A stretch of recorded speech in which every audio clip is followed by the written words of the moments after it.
Hi friends, मैं ओम नारायण सिंह। आपका अपने यूट्यूब चैनल आंसर क्लास में बहुत बहुत स्वागत है। हम चल रहे हैं कक्षा 12 भौतिक विज्ञान बेस्ड ऑन एनसीईआरटी। न्यूमेरिकल्स हमारा चल रहा है फिलहाल।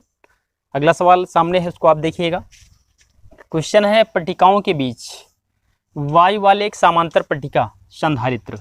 ठीक है, कई सारी पट्टिकाएँ हैं, उनके मध्य में वायु की एक पट्टिका है। अच्छी बात है। फिर दिया है प्रत्येक पट्टिका का क्षेत्रफल, बहुत सारी हैं तो हर एक का क्षेत्रफल कितना है, 6 × 10⁻³ मीटर स्क्वायर, तथा उनके बीच की दूरी 3 mm है। अच्छी बात। संधारित्र की धारिता ज्ञात कीजिए। ठीक, मतलब वायु संधारित्र की धारिता आपको निकालना है। अच्छी बात। सॉल्यूशन गिवन दैट क्या क्या दिया है। ए दिया हुआ है 6 × 10⁻³ मीटर स्क्वायर। डी दिया है बीच की दूरी 3 mm, तो 1 मिलीमीटर बराबर 10 माइनस का कितना मीटर होगा, मिलीमीटर को आप मीटर में चेंज करेंगे, मतलब -3 मीटर स्क्वायर, सॉरी 1 मीटर। ठीक है, क्योंकि 1 मीटर बराबर 1000 mm। तो फिलहाल बीच दूरी हमने निकाल लिया है। हमें संधारित्र की धारिता चाहिए, किसकी, वायु संधारित्र की। तो C0 हमको निकालना है। अच्छी बात। यदि संधारित्र को 100 वोल्ट की बैटरी से जोड़ दिया जाए, इनिशियल है विभव, तो V0 बराबर क्या हो गया, 100 वोल्ट। जोड़ दिया जाए तो संधारित्र की प्रत्येक पट्टिका पर कितना आवेश होगा आप निकालेंगे। तो हमको Q0 निकालना है। ठीक, इनिशियल ही निकालना है, आवेश कितना आएगा। अच्छी बात है। पहले आप यहाँ देखिए, हमने सवाल को अच्छे से पढ़ा। पट्टिकाओं के बीच वायु वाले एक समांतर पट्टिका संधारित्र, बहुत सारी पट्टिकाएं हैं, उनके मध्य में वायु संधारित्र पट्टिका की बात की जा रही है। क्षेत्रफल कितना है, 6 × 10⁻³ मीटर स्क्वायर। ये सामने उनके बीच का गैप डिस्टेंस पट्टिकाओं के 3 mm हो गया। अच्छी बात। संधारित्र की धारिता निकालिए। कौन संधारित्र की, वायु संधारित्र की। आगे है, यदि संधारित्र को 100 वोल्ट की बैटरी जोड़ दिया जाए, इनिशियल पोटेंशियल क्या है, 100 वोल्ट। फिर आगे जोड़ दिया जाए तो संधारित्र की प्रत्येक पट्टिका पर कितना आवेश होगा। और हाँ, कॉपी पेन लेके तैयार हो जाइए, लिखते चलिए, समझते चलिए। ठीक है, तो ये हमने फिलहाल सारे मानक लिख लिए हैं। ε0 की वैल्यू फिक्स होती है 8.85 10⁻12 कूलम स्क्वायर प्रति न्यूटन मीटर स्क्वायर। ये वैल्यू फिक्स है। तो हमारे पास फार्मूला है, हम जानते हैं वायु संधारित्र की धारिता C0 बराबर ε0 A अपॉन क्या, D। तो C0 बराबर ε0 की वैल्यू 8.85 10⁻12। ए है 6 × 10⁻³ ये ऊपर है, बटे डी, बीच गैप कितना है, 3 × 10⁻³ ऐसा कुछ। बात कंप्लीट। इसे तो आप काट ही दीजिए, 3 दूना 6, ये भी कैंसल आउट। C0 बराबर क्या आया, 2 से गुणा, 2 पंचे 10, 2 अठे 16 1 17, 2 अठे 16 और 1 17, 2 अंक के बाद दशमलव, गुणा करना है। 10 कितना, -12। यही क्या है, पीको है। तो C0 बराबर आप यूज कर सकते हैं 17.7 या 70 पीको फैरड। एक आंसर आपका आ चुका है। हमसे जो कहा था कि संधारित्र की धारिता ज्ञात कीजिए, तो धारिता आएगा इतना। कैलकुलेशन आप जरूर देख लें एक बार। आगे भी देखिए, कह रहा पट्टिकाओं पर कितना आवेश होगा, इनिशियल चार्ज चाहिए। तो जानते जरूर हैं आप, Q बराबर क्या होता है, CV होता है। तो Q0 बराबर होगा C0 V0।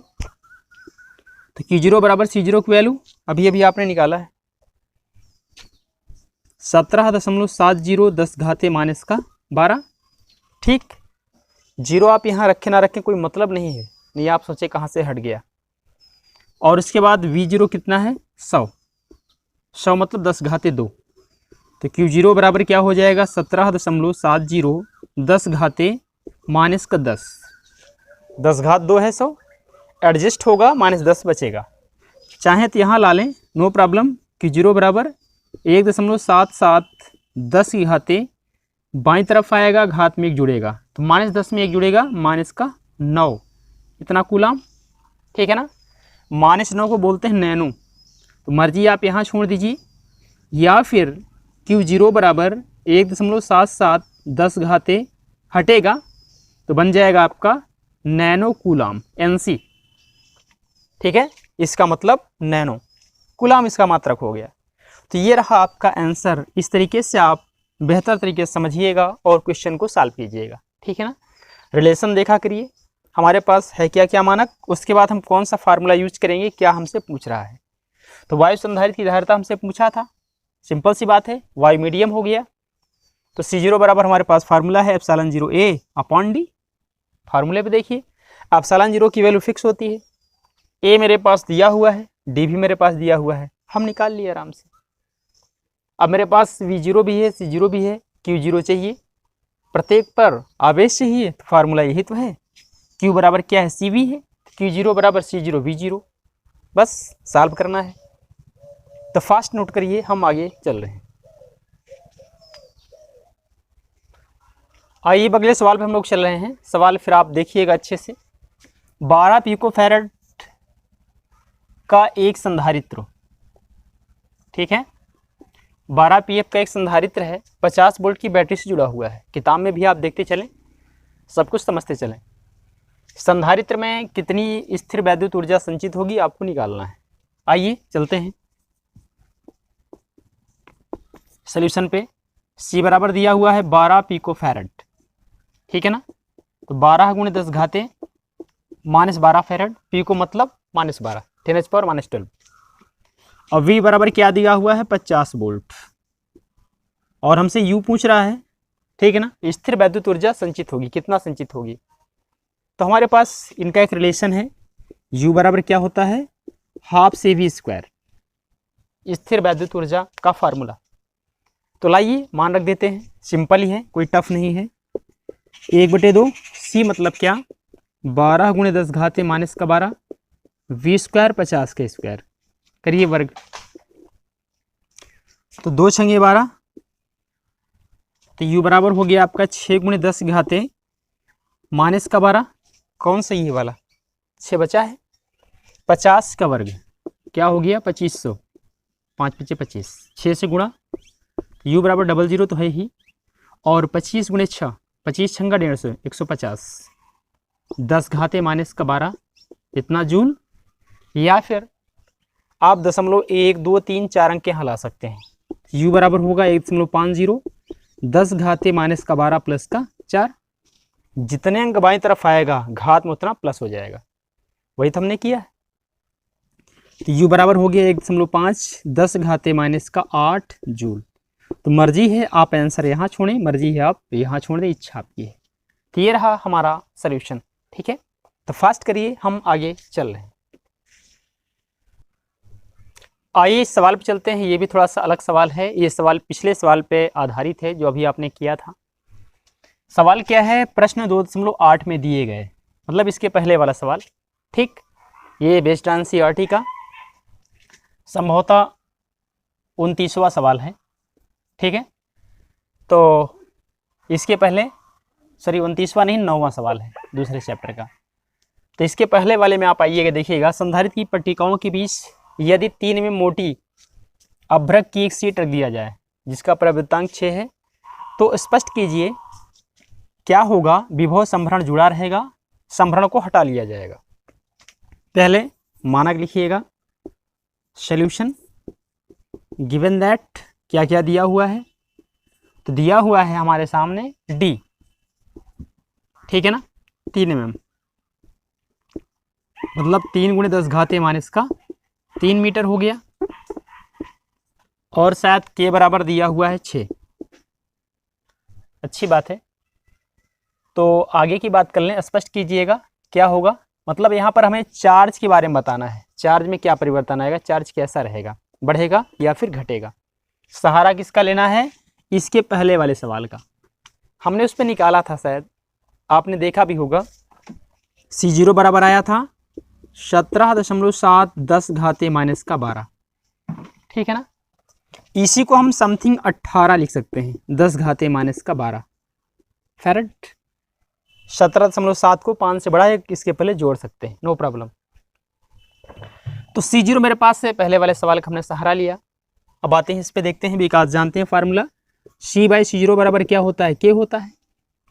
C0 क्रॉस कर दें तो C बराबर क्या हो जाएगा, K ऑफ C0, वैल्यू ला के रखेंगे। सी बराबर के मीन्स 6 हो गया इंटू, आप देखिए ना के की वैल्यू 6 है, सी जीरो आपके पास है 18 गुणे 10 घात ए माइनस का 12।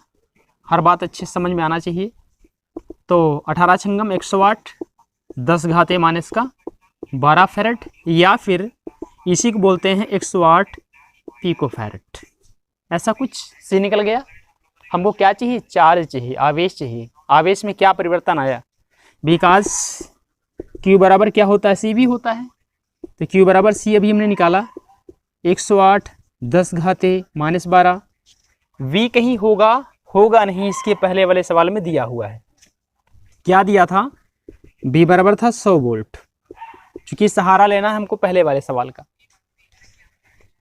तो गुणे हो गया आपका 100, 10 घात 2 एडजस्ट कर दें। क्यू बराबर 108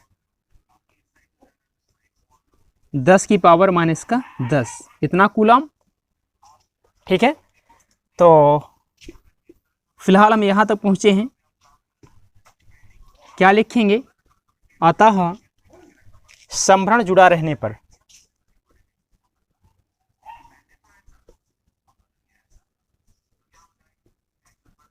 पर आवेश के गुना हो जाएगा।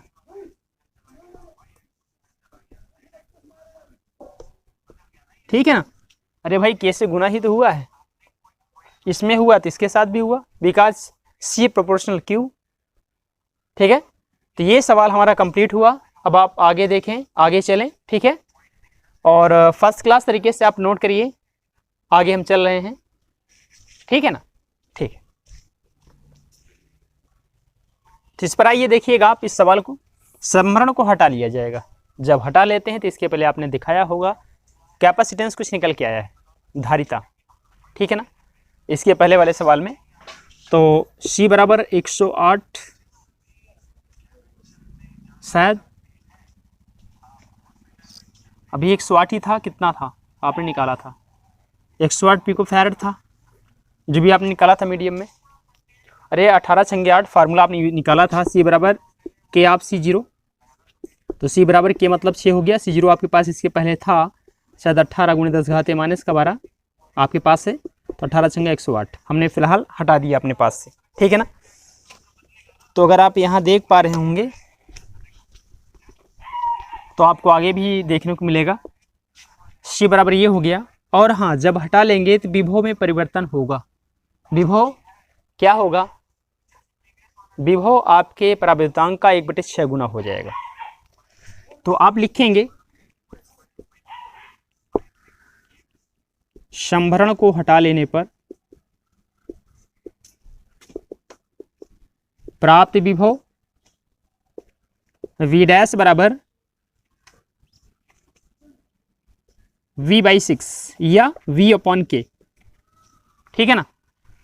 तो V मतलब क्या हो गया? 100 हो गया। K मतलब क्या हो गया? 6 हो गया। आपके पास है सारी वैल्यू, भाग करा दें।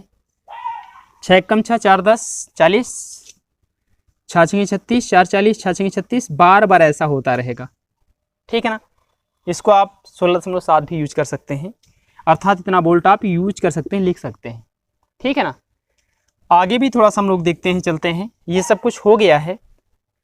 अब कह रहा है कि हटा लेंगे तब क्या होगा, चार्ज में क्या परिवर्तन आएगा। तो लिखिएगा बिकॉज क्यू डैश बराबर C ऑफ V डैश। तो C बराबर हमारे पास फार्मूला है, कौन सा फार्मूला है? C0 of K of V dash. तो क्यू डैश बराबर C0 वैल्यू आपके पास है, कौन सी वैल्यू आपके पास है? 108। ठीक है ना? 10 घाते माइनस का 12, के मतलब 6, और V डैश बराबर V/6, सॉरी V/K। चाहे ये वैल्यू रख दें या फिर आप ये रख दें, हमारे हिसाब से ये रख दें, कट जाएगा आसानी से। ठीक है ना? V डैश बराबर V/K, तो 100/6 हो गया, ये कट गया, करिए गुणा। क्यू डैश बराबर 108 10 घाते 2 है ना, इसमें जोड़ेंगे -12 + 2। क्यू डैश बराबर 108 10 घाते माइनस का 10। ठीक है ना? लास्ट यहीं कर सकते हैं, नो प्रॉब्लम, इतना कूलाम कर दें, या फिर अभी इसको आप यहाँ से यहाँ ला सकते हैं। तो क्यू डैश बराबर होगा 1.08 10 घाते माइनस का 8 कूलाम, ऐसा कुछ। ठीक है, तो अब प्राप्त नया आवेश कुछ आपके सामने ऐसा हो चुका है। ठीक, तो फास्ट करिए, कंफर्म ना। और हाँ, आज की वीडियो में फिलहाल इतना ही। नेक्स्ट डे आपसे मिलते हैं, बात करते हैं। तब तक के लिए आप रिवाइज जरूर करें अपने सवाल को, समझते चलें। और वीडियो अगर अच्छी लगी हो तो प्लीज़ अपने दोस्तों के साथ या पढ़ने वाले बच्चों के साथ शेयर करना बिल्कुल ना भूलें। Thank you so much.